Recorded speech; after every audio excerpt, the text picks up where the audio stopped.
Ria, hadir. Bayu, Rizka, ya masuk semuanya.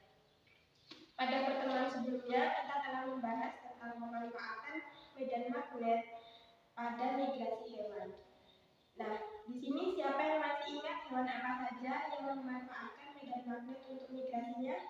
Saya, Bu. Ya, Lobster duri, bakteri, merpati, elang, salmon, dan penyu laut. ya, benar sekali. Nah, semua hewan-hewan tersebut memanfaatkan medan magnet untuk navigasi, kemudian menghindari predator dan mendapatkan mangsa. Nah, hari ini kita akan belajar tentang konsep gaya magnet. Adapun tujuan pembelajaran pada hari ini yaitu dapat memahami sifat-sifat magnet, kemudian dapat menjelaskan cara membuat magnet dan cara menghilangkan kemagnetan benda. Kemudian juga dapat menyebutkan contoh penerapan elektromagnet dalam kehidupan sehari-hari. Sebelum itu, Ibu mau menentukan kelompok untuk kalian. Sebelah sini kelompok 1, sebelah sini kelompok 2, sebelah sini kelompok 3. Nah, di sini siapa yang pernah melihat magnet atau punya magnet? Pernah, Bu, pernah. Ya. Kalau begitu, siapa di sini yang mengerti apa itu pengertian dari magnet? Saya, Bu. Magnet adalah benda yang memiliki kemampuan dapat menarik benda lain. Iya. Nah, magnet itu dapat terbuat dari besi dan baja. Kemudian juga magnet memiliki berbagai macam bentuk. Selain itu juga perlu diingat bahwa magnet itu memiliki dua kutub. Ayo, siapa yang tahu kutub apa saja? Kutub utara dan selatan. Iya, benar sekali. Kutub utara dan kutub selatan. Adapun korelasi ayat Al-Quran yaitu terdapat dalam surat Yasin ayat 36 yang berbunyi A'udzubillahi minasyaitonirrajim Bismillahirrahmanirrahim. Subhanalladzi khalaqal azwaja kullaha mimma tunbitul ardu wa min anfusihim wa mimma la ya'lamun. Yang artinya Maha Suci Tuhan yang telah menciptakan pasangan-pasangan semuanya, baik dari apa yang ditumbuhkan di bumi dan dari diri mereka ataupun dari apa yang tidak mereka ketahui. Nah, seperti yang kita tahu, magnet itu memiliki dua kutub, yaitu kutub utara dan kutub selatan. Kemudian apabila kutub-kutub yang senama didekatkan, itu akan saling tolak-menolak, seperti kutub utara dengan kutub utara atau kutub selatan dengan kutub selatan.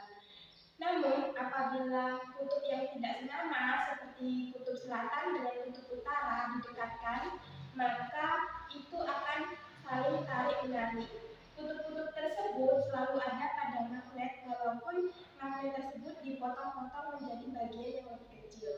Gaya magnet berasal dari adanya interaksi antar kutub-kutub magnet yang ditimbulkan oleh gerakan muatan listrik atau elektron pada magnet. Pada beberapa jenis logam seperti besi dan baja, sejumlah magnet elementer apabila diinduksi dapat disusun berbaris dan pada arah tertentu sehingga benda tersebut bersifat magnet. Kemudian berdasarkan sifat interaksi benda terhadap magnet, benda dibedakan menjadi tiga, yaitu feromagnetik, diamagnetik, dan paramagnetik. Di sini siapa yang tahu apa itu feromagnetik, diamagnetik, dan paramagnetik? Tidak tahu, Bu. Oke. Untuk feromagnetik merupakan benda yang dapat ditarik dengan kuat oleh magnet, seperti besi, baja, dan nikel. Kemudian diamagnetik adalah benda yang tidak dapat ditarik oleh magnet, seperti emas, perak, dan bismut. Kemudian paramagnetik itu adalah benda yang dapat ditarik dengan lemah oleh magnet, seperti magnesium dan litium. Cara membuat magnet itu bisa dilakukan dengan cara digosok, kemudian juga bisa dengan cara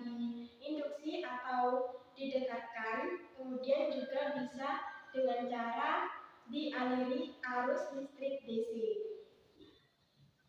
Untuk ini, Ibu mau kalian melakukan praktikum sederhana. Untuk alat dan bahannya, silakan ambil di meja Ibu. Kemudian untuk prosedur praktikumnya, kalian bisa lihat di lembar kerja siswa yang akan Ibu bagikan.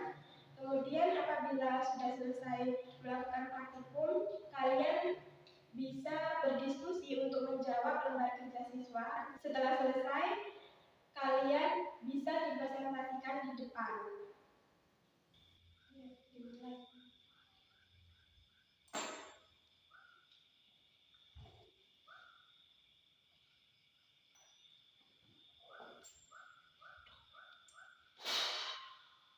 Ayo untuk yang digesek, silakan.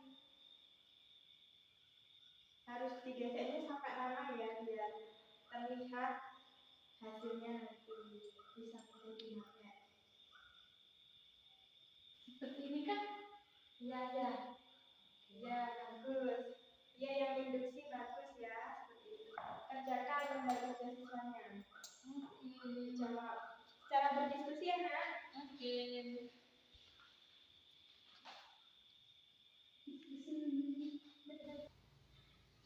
Ayo yang sudah selesai silakan dipresentasikan. Coba tidak, Bu. Ya, silakan. Assalamualaikum warahmatullahi wabarakatuh. Saya akan mempresentasikan hasil diskusi kami tadi. Hasilnya yaitu paku pertama dapat menarik paku kedua. Paku yang berdekatan dengan kutub magnet bahkan akan memiliki kutub yang berlawanan dengan kutub magnet penginduksinya. Sekian dari saya, kurang lebihnya mohon maaf. Assalamualaikum warahmatullahi wabarakatuh. Bagus sekali ya. Kita lanjutkan di penerapan elektromagnet pada kegiatan sehari-hari. Itu terdapat pada bel listrik, kemudian ada pada saklar listrik, atau juga bisa ada pada telepon kabel. Sampai di sini ada yang ingin ditanyakan atau masih belum paham? Saya Bu, Ya, silakan. apakah sifat kemagnetan bisa dihilangkan pada benda yang memiliki sifat magnet? Pada prinsipnya, sifat kemagnetan itu bisa dihilangkan dengan cara mengacak arah magnet elementer. Nah, ini bisa kita lakukan dengan cara dipukul ataupun dengan cara dibakar, atau bisa juga dengan cara dialiri arus listrik AC atau arus listrik bolak-balik. Ada yang mau bertanya lagi? Kalau tidak ada, Ibu lanjutkan ke medan magnet. Tidak ada, Bu. Di sini siapa yang tahu apa itu medan magnet? Apa itu, Bu? Nggak ada ya. Medan magnet adalah daerah di sekitar magnet yang dapat mempengaruhi magnet atau benda ferromagnetik. Di sini kita lihat pada pola yang dibentuk oleh pasir besi itu seperti magnetnya. Medan magnet terkuat terletak pada ujung-ujung kutub magnet. Hal ini ditandai dengan banyaknya pasir besi yang menempel pada ujung-ujung kutub magnet. Sampai di sini ada yang ditanyakan lagi atau masih belum paham? Ada, Bu. Oke, kalau sudah paham semuanya, Ibu mau kalian mengerjakan tugas individu. Ibu beri waktu selama 10 menit. Untuk tugas di rumah, kalian harus membuat literasi tentang induksi magnet dan gaya Lorentz. Silakan, waktunya sudah habis. Di sini siapa yang bisa menyimpulkan pembelajaran pada hari ini? Tidak ada, Bu. Ayo kita simpulkan bersama ya.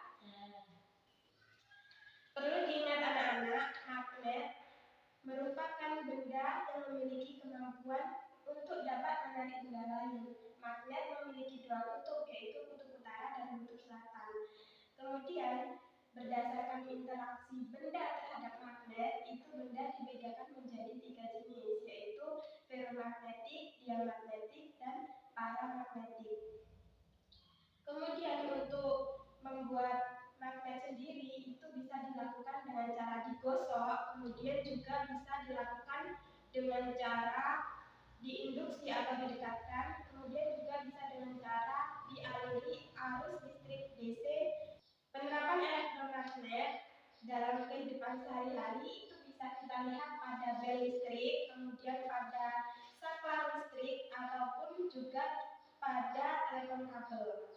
Kemudian untuk menghilangkan sifat kemagnetan sendiri itu bisa kita lakukan dengan cara dipukul atau juga bisa dengan cara dibakar atau bisa juga dengan cara dialiri arus listrik AC atau arus listrik balak-balik. Sekian untuk pelajaran hari ini. Kurang lebihnya mohon maaf. Wassalamualaikum warahmatullahi wabarakatuh. Jangan lupa dikerjakan tugasnya karena besok kita akan membahas tentang induksi magnet dan gaya Lorentz. Waalaikumsalam warahmatullahi wabarakatuh.